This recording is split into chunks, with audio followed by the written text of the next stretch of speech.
Hello, ladies. This is Dr. Yvette Rice, and welcome to Women, the Word, and the Marketplace. I'm very excited about this episode, ladies. So I want you to go get your notepads, your electronics, whatever you can take notes with, because we have a marvelous guest today that is really going to make an impact on your business and your life and career. So listen up. Paul Jordan, we want to welcome you to the show today. Paul helps business owners harness marketplace momentum through his digital marketing. He began his career in software engineering and IT, but he soon realized that there was more to his journey and he transitioned into online marketing. Paul is the founder and the director of LDM Expert, is Learn Digital Marketing based in the UK. One of his flagship offerings is Winning with Webinars, which helps purpose-driven coaches design and run webinars that convert attendees into clients. Paul teaches more than just how to develop the perfect webinar.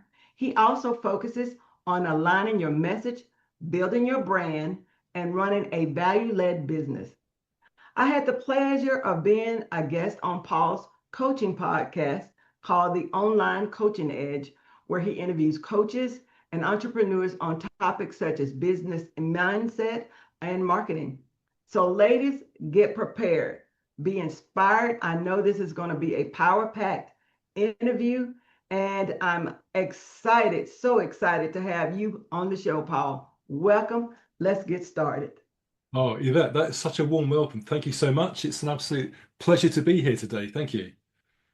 You know, it's funny, as I was interviewing you, and I mean, not interviewing, but introducing you and sharing all of these things about you. And when I said the UK, I'm sure our guests wondered, how in the world did a woman from Alabama end up meeting a gentleman from the UK and connected, and now we're on each other's show? I say it's just divine connection. That's what I see it as. So listen, Paul, please share with our guests your background. Sure. Okay. Thank you. This is always such a good question because there's so much to tell about life, isn't there? But anyway, background. So I'm a father of three young adult children. They're all grown up. They all have their own careers now. My career was spent initially, I studied electronics and electronic engineering. That was what I studied and qualified in. But as you mentioned, I spent my life in IT. I was a coder, a software engineer in the early days, and I moved into project management. And then a few years, probably, I don't know, 4 or 5 years ago now, I worked for a big company. The company went bust. I lost my job. Not for the first time that had happened. And I became so frustrated that, you put all your blood, sweat, and tears working hard for somebody else, only to have the rug pulled from underneath your feet through no fault of your own. And it was at that moment, I remember sitting in my car with the rain beating down and just really angry and frustrated that it had happened yet again. And I thought, I'm going to take my life into my own hands. I'm going to start my own business. And it was kind of quite an impulsive thing because of the anger at the time. And of course, anyone that starts their own business knows that's not an easy path. But that's how I got started on my own business, by taking control of my career, not being answerable to anybody else, and working really hard, but for my own benefit. So that's how I got to the position I am today. So that's a background in a nutshell, hopefully. That's an interesting story. And I'm glad that you said what you said, because many times I share with women that sometimes those doors close, divinely closed, so they can be open for the next opportunity that comes your way. And I'm out of the fact that you took advantage of that door closing and stepped into purpose, because what you're doing now will help so many businesses globally. So I'm really excited about that. So tell me, what inspired you to create your webinar mastery program? Yeah, that's a really good question. So obviously I'm into digital marketing, but probably about, I'm guessing it's probably about 18 months ago now, or a year ago, something like that. Um, I was approached by, I forget who it was now, but I was approached by a coach, and she wanted to run webinars. I think a lot of people realize how powerful webinars are as a marketing tool and a lead generation tool. And I'd never done a webinar before, and I helped this lady set up a webinar. So it's all the technology, the landing page, the email sequence. And then I think within a couple of weeks, someone else contacted me and said, Paul, I really want to do a webinar. Can you help me put one together? And I thought, oh, that's strange. I've just done one for this other lady. So I thought, yeah. So, and it's just so strange how the universe and law of attraction works, because here in the UK, we have this saying that buses come in threes. But there were over a period of about 6 months, I was contacted by 8 different coaches, Wow. all of whom wanted to run webinars. And it makes me smile now because I think it was just such a strange thing that this is happening. I had a relationship coach, a weight loss coach, there was a Bitcoin coach, a business transformation coach, a money and success coach, a lifestyle coach, all these completely different coaches, but coach being the common theme, all of them wanting to do webinars. And the word that came up again and again was overwhelm. I was told, hey, Paul, I sat down, I wanted to do this webinar. I've been trying to do this for like 2 years. And I sit down at the keyboard with all my passion. And then I think, my God, where do I start? I've got to do a landing page. And then there's the webinar. And then I've got to do the slides. And oh, there's an email sequence. Oh, God. And I just give up because there's just so many cogs in the Oh, machine. So I recognize light bulb moment. I know I'll create a course. So I built my version 1 of the course. I'm in the throes of updating it to the version 2 now because things have improved a lot since then. So the online course is to teach not just coaches, but anybody that wants to run a webinar, how to create one. So that's how that program came about. It was from the universe sending all these people that wanted to do them, and me recognizing there's a lot of people out there that are really keen to do webinars, but just don't know how to get started. So hopefully I've got the solution for them. that is so, it's actually needed. You went from a need to an opportunity and made it a money-making opportunity. And just right, even now we're seeing so many online webinars popping up. And in my world, as a woman of faith, we call it divine intervention for that door, because there were some women or some people, I'm going to say women a lot because this is women, the word in the marketplace. Of But course. at the same time, women, we know that there are men out there to have some of the things that we need, some tools that we need, and we need to take advantage of that. But I look at the fact that putting together a webinar, I do my own, and it can be very overwhelming. And so, what should we utilize, or who should utilize webinars, and what are the benefits of a webinar? Yeah, it's another good question. I mean, people do use webinars for selling products. They use it in the style of like QVC TV, where there's a guy, looking at a food mixer. I don't do that. I believe that service-led businesses, people such as yourself, coaches, where a business where the owner is actually the service provider. So coaches, counselors, therapists, where they're selling themselves, they're selling their own time, their own expertise. I think that's who they work really well for, and they're the people that I've worked with, because it gets them out in front of a bigger audience. Because Mhm. I've met a lot of coaches and therapists in particular that they'll have like a phone call with a prospective client, like a one-to-one. They call it an exploration call or a discovery call or whatever. They'll have a phone call with one person, hang up, and they never hear from that person again, and they don't follow up. Quite often, a lot of service providers are not very good at picking up the phone a week later and say, "Oh, hi, spoke to you about a week ago. What are your thoughts? Do you want to buy my program?" They don't do that very well. So they can waste a lot of time with people that don't proceed. But with a webinar, you could get in front of 100 of those people at the same time to show them how you are. They can see you, look at you, listen to your speech, decide whether they like you or not. And then at the end of the webinar, you can present them with an offer, or you can put a calendar in front of them so that they can book an appointment to have a chat with you. So it's much more efficient. Instead of like doing one person at a time, you can get to contact, a lot of people at the same time. So that's why I think they work really well. I like that thought. In fact, I do. A lot of my programs they established from a group coaching training session, and from there, people decide, and after they see what I'm doing, they decide, okay, I want to know more. I want to go further with her. So what you're teaching is a wonderful opportunity, but also it reminds us that as service providers, people have to build trust with you. They have to have, you have to build a relationship with them as far as trust goes. So that guidance is very good, very clear in the moment. And so that is one of the next thing I want to ask you, and it all ties into the webinars. We know who should utilize them, but let's talk about this. What advice would you give to someone interested in running their webinar? I got tongue twisted for a minute there. I'm sorry. Yeah, another really good question. And my answer to this has changed over time because I've been asked a similar question before.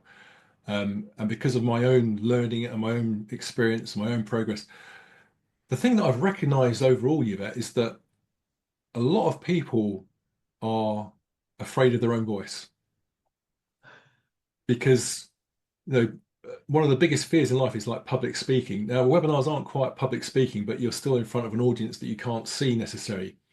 Because with a lot of webinars, people think Zoom's good for webinar, but I don't think it is. It's a great tool, but not everybody's going to be on camera. But the important thing about doing a presentation is that you're going to be doing a lot of talking, and not a lot of people are used to talking in a presentation context. They're very Mhm. used to having a conversation with their friends, having a coffee, just having a chat. But very few people have actually stood up and spoken out loud. So what I always recommend to people is like pick up a book, pick up any book, preferably a book or a magazine that has no relationship to the subject matter that you're going to present on, because otherwise you get drawn into the subject, and just Mhm. stand up and read out loud. And the thing that's really funny, I find it quite amusing, is that a lot of people are even actually afraid of their own voice. They find it very uncomfortable to stand up in a room, even when there's nobody in the house, just to stand up and start reading out loud because it's a very alien experience. It's something they haven't done before, and people are almost afraid of their own voice. So my best advice to people is to stand up, because when you stand up, you get good confidence, you get good energy, you Right. get good posture, voice projection, and just read out loud and articulate your voice, go up and down with the scales, practice pausing, just get good at speaking basically, because then when you eventually come to do your presentation with your content, you can speak with authority, credibility, you have good body language, you can stop all the filler words, you can use pauses to your advantage, use your hands for gesturing, and you just get very, very good. Because once you've got your presentation nailed, that's it. The webinar is just the mechanics, that's just all the transport mechanism. The presentation is what's going to be convincing people to know you, to like you, to trust you, and to book a call with you or to buy what you're offering at the end of the webinar. So you can have the best email sequence, the best landing page, but if your presentation's poor and people don't have the belief in you, they ain't going to buy from you. So that's my advice. Get a book and practice reading out loud. That's funny. Well, the reason I say it's funny is because I remember when I first started ministering at the church, and when I first started speaking, and when I went back and got my MBA, we had to do everything online. I would have to record my assignments over and over again. And the funny thing about that was I hated hearing my voice. Oh, And even now when I'm teaching or speaking or preaching, whatever I'm doing, and they record it, it takes me a couple of days to actually go back and listen to it. Many times I won't listen to it right away. And I had to remind myself, you are who you are. You're the personality that you've been blessed and given. And so, because of that, accept who you are. Don't compare yourself to anyone else. Just be yourself yeah. because that's who you're selling. And I found that the most is who are you selling? Don't try to be like anyone else. Just do you. So that is some wonderful, wonderful advice for women. And the thing about it that's so encouraging is that because we have those opportunities to practice, to prepare, you know, you have nothing to lose. Just get Oh, up, do it, and record.